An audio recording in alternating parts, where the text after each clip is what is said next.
CPN news की मुलाकात में आज हमारे साथ मौजूद हैं एपीएमसी गाजीपुर मंडी चेयरमैन राजकुमार बल्लन जी, जिनसे हम जानेंगे गाजीपुर मंडी में इनके कार्यकाल में क्या क्या सुविधाएं इन्होंने जनता को, मंडी के विक्रेताओं को प्रदान करने की कोशिश की है।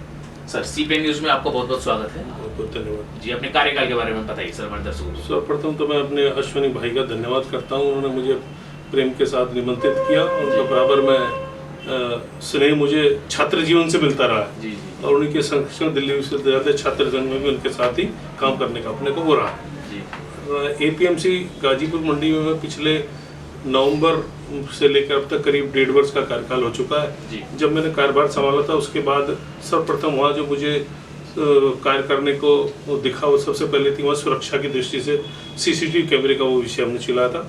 अति शीघ्र कुछ लग भी गए और अब अभी प्रक्रियाधीन है, वो लगने वाले हैं। दूसरा विषय था कि वहाँ बहुत देश के कई शहरों से किसान के सैकड़ों ट्रकों का आवागमन होता, तो अभी तक मंडी में धर्म कांटा नहीं है। तो बाहर से धर्म कांटा करके आती, तो वैसे प्रस्ताव दिया परिषद को कि अगर मंडी में ही धर्म कांटा होगा तो अच्छे तरीके से अकाउंटेबिलिटी के साथ रेवेन्यू जनरेट होगा और जो मानवीय अनियमितताओं की संभावना रहती है उसको कम से कम किया जा सकेगा।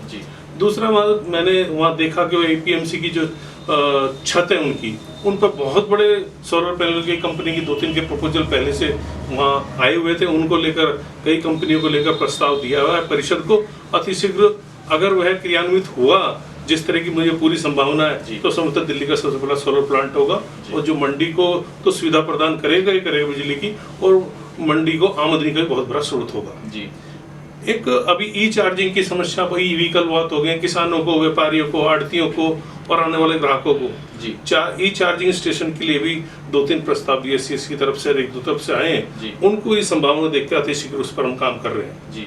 एक और महत्वपूर्ण काम हमारे पास ये कि सभी स्वयंसेवी संस्थाएं जितनी भी हैं उनको अपना गार्बेज के जो अगर एमसीडी से लेकर बहुत बड़ा पैसा हमको दिल्ली नगर निगम को देना पड़ता है। तो उसके लिए सबसे बढ़िया अभी कुछ कई संस्थाएं हैं जो अपना आप उसको गार्बेज को यहीं उसको डिल्यूट करेंगी और उससे सीएनजी उपलब्ध करेंगी। उस पर 2 विचार हो रहा है, अति शीघ्र उसको काम हो जाएगा। ये 4-5 काम लेकर अगर इन पर कार्य चल रहा, इनमें से कुछ काम सोलर पैनल वाला भी परिषद बोर्ड में आने वाला है और सीसीटीवी का लगने भी शुरू हो गया है। जहाँ तक सवाल है गर्मियों में पानी की समस्या है तो वहाँ पर वाटर कूलर के भी उपलब्ध कराई गई हैं, टंकियों की मरम्मत का काम किया है, सड़कों के निर्माण का काम किया गया है, पानी की लाइन वहाँ पुरानी पड़ी हुई थी जल बोर्ड की वो उसको दोबारा बदलवाने का काम किया है और प्लांटेशन का काम भी वहाँ किया गया है।